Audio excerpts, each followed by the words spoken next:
I love this example because what we have is a situation where a hospital system had really an uptick in medication errors. And we sort of happen upon this, and it often gets talked about as an example of just a change example, but we saw it more as a culture change example.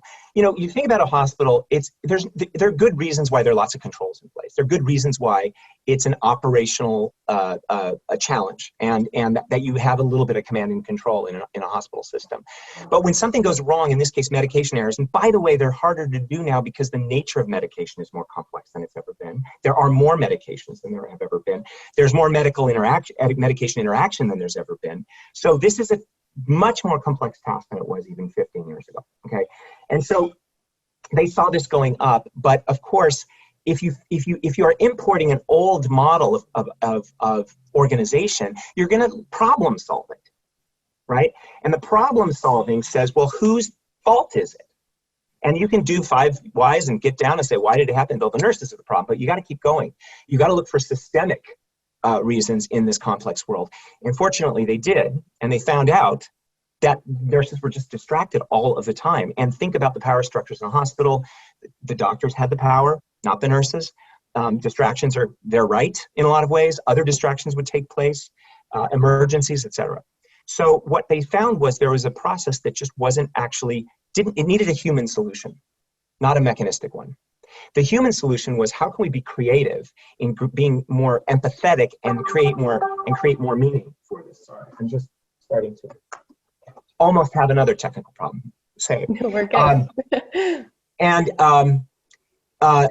what they did was create this solution that allowed to not only to very simply convey a very important point, that medication errors were absolutely critical to lives.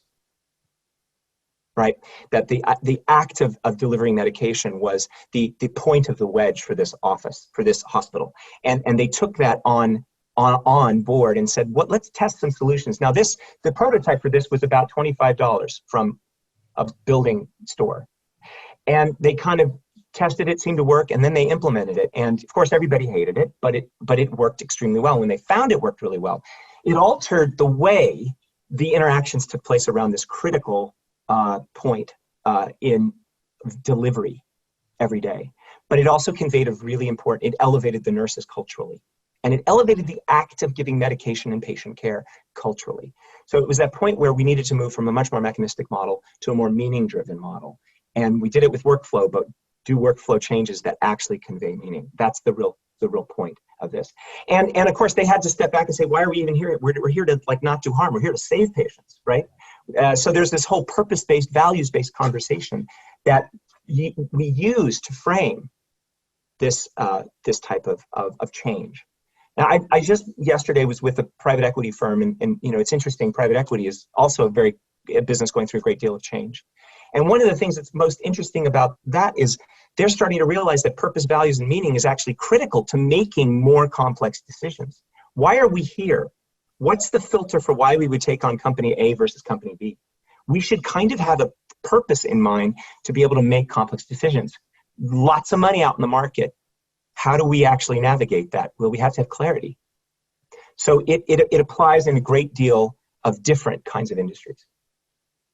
Yeah, that's so beautiful. Thank you for going back. That's amazing. And I love how just one small tweak, wearing a red vest, has enormous impact on a culture and on an organization. So thank you for that. I'm curious, you did such a great job talking about culture. I do think sometimes we have this, we hear the word culture and we either tune it out or you don't really know what it means. So you did such a great job of breaking it down.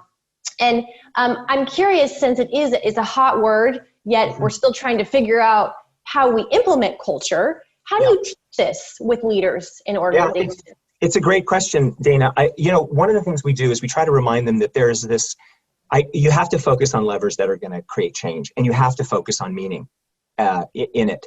So one of the things that often gets talked about first is we start with a deep dive on purpose. Now, most of our clients have an existing purpose statement, existing values, existing vision. But the problem is those assets are on a wall. We need to take them off the wall. And we need to use them take them off the wall and use them for decision making to create proof points of what we mean by them. They have to become living concepts. And they don't become living unless they're used. Now, this isn't a new concept. Katzenbach talked about this with teams, but we know it now organizationally. We have some wonderful proof. One of our clients is one of the big 4 banks in Australia who sort of went through this exercise of really looking at what their purpose really means in terms of decisions they're making as to whom they'll bank and whom they won't bank. And they made some hard decisions. For example, they decided not to bank tobacco because of what their purpose said. But there's also this idea of being clear about what levers we think are really critical. So getting down to the details is the other part of this. You can't leave it at these abstract concepts. We have to really think about what's the paradigm we've got today that's that's sort of old, that's in our way. What's the paradigm we need? And what, given these concrete levers, can we pull that will drive different paradigms and therefore different shared assumptions? That's the way we teach it. We teach it by actually working it. So it's a learn by doing kind of model. And when we did this for a large European pharmaceutical company several years ago, actually what it led to was a bunch of work around their purpose, which they felt had to be changed.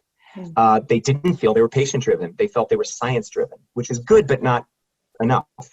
And they needed to become more patient driven. So the best way to really learn about culture is to get a little bit of this framework, pretty much what you just learned, and really start to muck about in it and have someone really challenge them as to what's really going to carry through the proof points.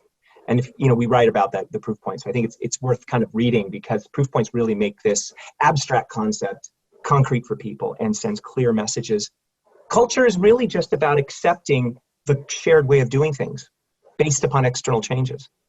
So if we think about how to change their concept of that, that's a meaning challenge. And so we have to have debate around how do we drive different meaning through. Stories help, narration does help, but you also need to have these more concrete kind of things that happen that demonstrate that new culture. That's great. Thank you. Yeah, it's the guardrail analogy seems relevant here too, right? Like give some people a container and then let people actually figure it out themselves, so they're really a part of that culture and that change. Yeah, and when we flip the pyramid around, I mean, actually, we've got feedback from leaders that's actually harder work, to spend all this time in the purpose, vision, values, the clarity. It's, again, as I say, it was this private equity firm, and they were really breaking a sweat in those kinds of conversations because clarity is hard, but it pays off so much better than control mechanisms in the world where you need complex, adaptive, creative solutions. Now, not all of what we're doing is complex, creative, and adaptive, so we got to be careful about where we exercise this muscle.